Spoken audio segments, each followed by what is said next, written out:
साथियों नमस्कार। नव वर्ष की जो आपका वित्तीय वर्ष है इसमें आपको हार्दिक स्वागत है। और मेरे ख्याल से आप लोगों का 31 मार्च का जो भी रिजल्ट वगैरह था, आप लोगों के जो कि इन्वेस्टमेंट का आप लोगों ने सब किया होगा, टाइम से कर दिया होगा। इसी के साथ मैंने सोचा कि इस नए वर्ष में आप लोगों को जो नया वीडियो मैं इस अपने चैनल फिनसे के माध्यम से प्रस्तुत कर रहा हूँ, इसमें आप लोगों को कुछ चीज़ें विशेष ध्यान देने योग्य है। क्योंकि 31 मार्च तक जो कुछ आपने कर लिया वो ठीक है, लेकिन आपको 1 अप्रैल 2022 से 31 मार्च 2023 जो कि वित्तीय वर्ष है, दो तरह के वर्ष होते हैं। एक कैलेंडर ईयर होता है जो कि जनवरी 1 से शुरू होकर के 31 दिसंबर तक चलता है, और दूसरा होता है वित्तीय वर्ष। वित्तीय वर्ष जो है 1 अप्रैल से ये सन है 22, उसके अगले साल के 31 मार्च 2023 के बीच में, इस वित्तीय वर्ष के बीच में जो भी लेन देन आप करते हैं उन पर ही आपको इनकम टैक्स देना होता है, और उसी हिसाब से आपको इन्वेस्टमेंट टाइमली करना होता है। तो इस वित्तीय वर्ष की शुरुआत करते समय आप लोगों को वित्तीय वर्ष की हार्दिक शुभकामनाएं। अब मैं आपको शुरुआत करता हूं कि आपको किस तरह से अपने इस वित्तीय वर्ष को आगे करना है। सबसे पहले तो आपको अपना गोल रखना है कि पिछले वित्तीय वर्ष में आपने कितना टैक्स दिया, और उसी हिसाब से आपकी जो टैक्स की लायबिलिटी है उसको 12 से डिवाइड कर लीजिए, तो आपको क्वार्टरली उतना टैक्स देना ही देना है। और अगर आपका टैक्स की लायबिलिटी पूरे साल में 10,000 से ज़्यादा आती है तो उसको एडवांस टैक्स आपको क्वार्टरली जमा करना होता है, अदरवाइज उस पर पेनल्टी लगती है। लेकिन जो लोग सरकारी जॉब में हैं उनके यहाँ तो ऑटोमेटिक उनके डिपार्टमेंट के द्वारा जो भी उनकी सैलरी जहाँ से बनती है वो लोग अपने हिसाब से उसको काट लेते हैं। लेकिन जो व्यवसाय हैं उनका अगर 10,000 से ज़्यादा की लायबिलिटी पूरे साल की आती है तो निश्चित रूप से उनको क्वार्टरली टैक्स का अपना हर क्वार्टर में, जैसे जनवरी फरवरी आपका अप्रैल मई जून एक क्वार्टर हो गया, जुलाई अगस्त सितंबर दूसरा, अक्टूबर नवंबर दिसंबर तीसरा, और जनवरी फरवरी मार्च चौथा। अब सबसे पहले ध्यान देने की बात है कि जो भी इन्वेस्टमेंट आपको करना है, तो अगर आप एक साथ इन्वेस्टमेंट नहीं कर सकते हैं तो आपको मंथली आपको गोल अचीव करने के लिए, जैसे 80C में आपको 1.5 लाख तक का इन्वेस्टमेंट है, तो कोशिश कीजिए कि आप अपना 10,000 15,000 महीने के हिसाब से जमा करें कि एक साथ आपको मार्च में जमा ना करना पड़े और आपको सहूलियत हो। अब मैं आपको विस्तार से बताऊंगा कि देखिए इनकम टैक्स में क्या होता है कि जो भी दो तरह के लोग होते हैं, सीनियर सिटीजन और नॉन सीनियर सिटीजन।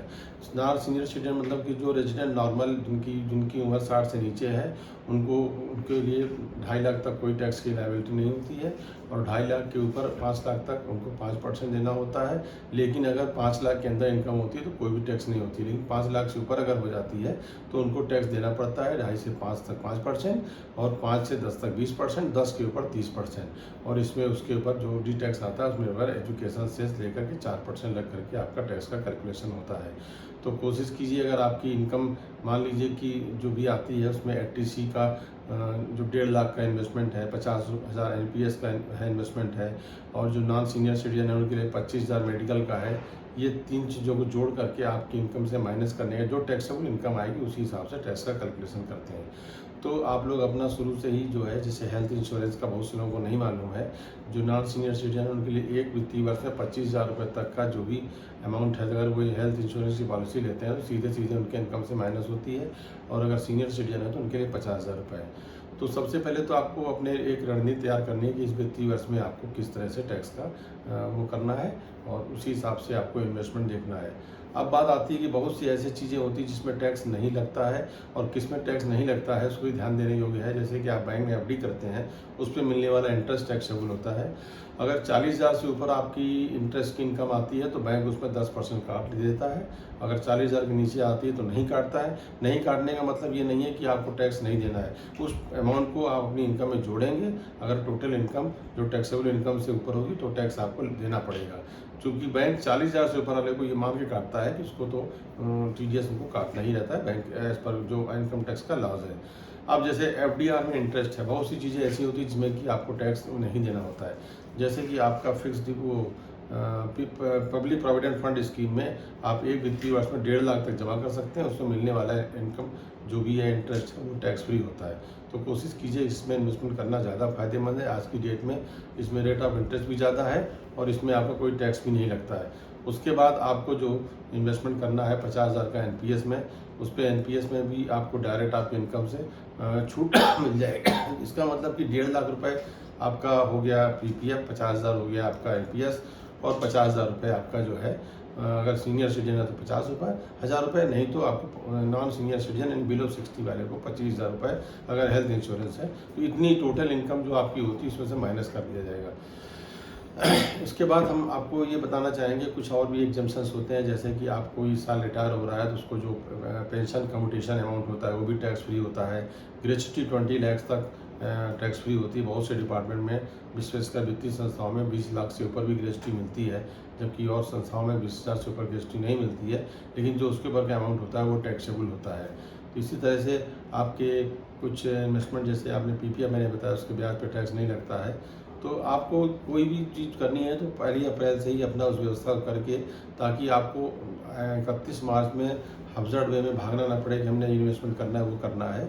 और सबसे पहले आप अपने बैंक के खातों में भी ये चेक कर लीजिए कि आपके सारे बैंक खातों में पैन नंबर अपडेटेड है कि नहीं है। अगर नहीं है तो वो ज़रूर करा दीजिए। अगर नहीं कराएंगे तो टैक्स उसमें 20% कटेगा और आपका उसको आपके पैन पे शो भी नहीं करेगा। ये छोटी छोटी चीज़ें हैं जिनको कि आपको ध्यान देना है। इसके साथ ही आप अगर बैंक में फिक्स डिपॉजिट भी करते हैं तो उस पर भी आपको देखना पड़ेगा कि अगर मान लीजिए 5.5% इंटरेस्ट आपको मिल रहा है और अगर आप पीपीएफ में इंटरेस्ट करते हैं तो 7.1% मिल रहा है और उस पर कोई टैक्स नहीं है। तो ये सब चीज़ें आपको मतलब अगर नहीं ध्यान रखते हैं तो आपको आगे दिक्कत आएगी और आपको बिना वजह का टैक्स ज़्यादा देना पड़ेगा। उसी तरीके से आपको सेविंग बैंक में अगर 10,000 तक का ब्याज जो मिलता है वो टैक्स फ्री होता है। तो ये टैक्स फ्री उनके लिए होता है जो सीनियर सिटीजन नहीं है।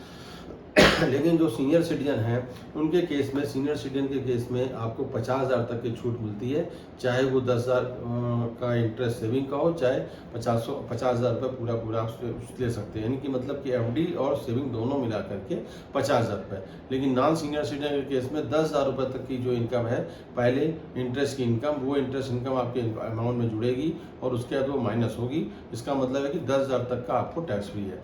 ये बहुत ही स्मॉल चीज़ें हैं। बहुत से लोग अपने इनकम टैक्स में सेविंग का इंटरेस्ट नहीं जोड़ते हैं, लेकिन वो गलत है। आपको अपने सेविंग का इंटरेस्ट आप जितनी शाखाओं में हैं, आप सबसे पहले तो ये कीजिए कि आप अपने जो भी आपके अकाउंट्स हैं उनका 1 अप्रैल से 31 मार्च तक का आप उनसे स्टेटमेंट ले लीजिए।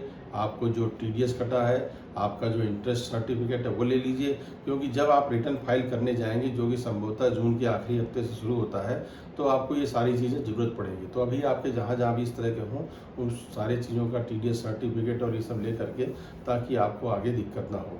तो ये मेरा उद्देश्य ये था कि जो ये वित्तीय वर्ष चल रहा है, इसमें आपको क्या क्या सावधानियां बरतनी है। खातों में अपना पैन नंबर देख लीजिए, आपने जो इन्वेस्टमेंट किया है तो इन्वेस्टमेंट के सारे प्रूफ की कॉपी भी रख लीजिए।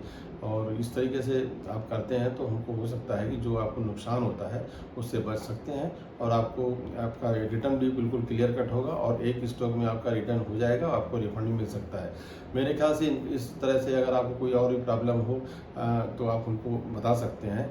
विशेष करके सीनियर सिटीजन के केस में 3 लाख तक इनकम टैक्स फ्री होता है और 3 लाख के ऊपर जो अमाउंट होता है, तो सीनियर सिटीजन का मतलब है कि जो जिस साल रिटायर अगर हो रहा है तो वो उस वित्तीय वर्ष में किसी भी समय रिटायर होता है, तो उस समय जो उसका स्टेटस होता है उसी हिसाब से टैक्स का। मान लीजिए कोई 29 मार्च को रिटायर हो रहा है तो वो 31 मार्च को वो सीनियर सिटीजन हो जाएगा। उसके द्वारा किए गए इन्वेस्टमेंट में अपने बैंक के एफडीआर पे 0.5% ब्याज ज़्यादा मिलेगा। 50,000 इंटरेस्ट जो है सेविंग और एफडी मिला करके एग्जम्पशन होगा। इसी तरह 3 लाख तक उसको इंटरेस्ट 0 देना पड़ेगा। 50,000 का स्टैंडर्ड डिडक्शन जैसे नौकरी पेशा को मिलता है वैसे उसको मिलेगा। तो ये बहुत ही छोटी चीज़ें हैं, आप इनको सब ध्यान रखिए और उसी हिसाब से अपने तैयारी कीजिए अगले वित्तीय वर्ष में। और हमारी तरफ से शुभकामनाएं कि अगला वित्तीय वर्ष आपके लिए सुखमय हो और आप लोग इसी तरह से उन्नति करते रहें। धन्यवाद।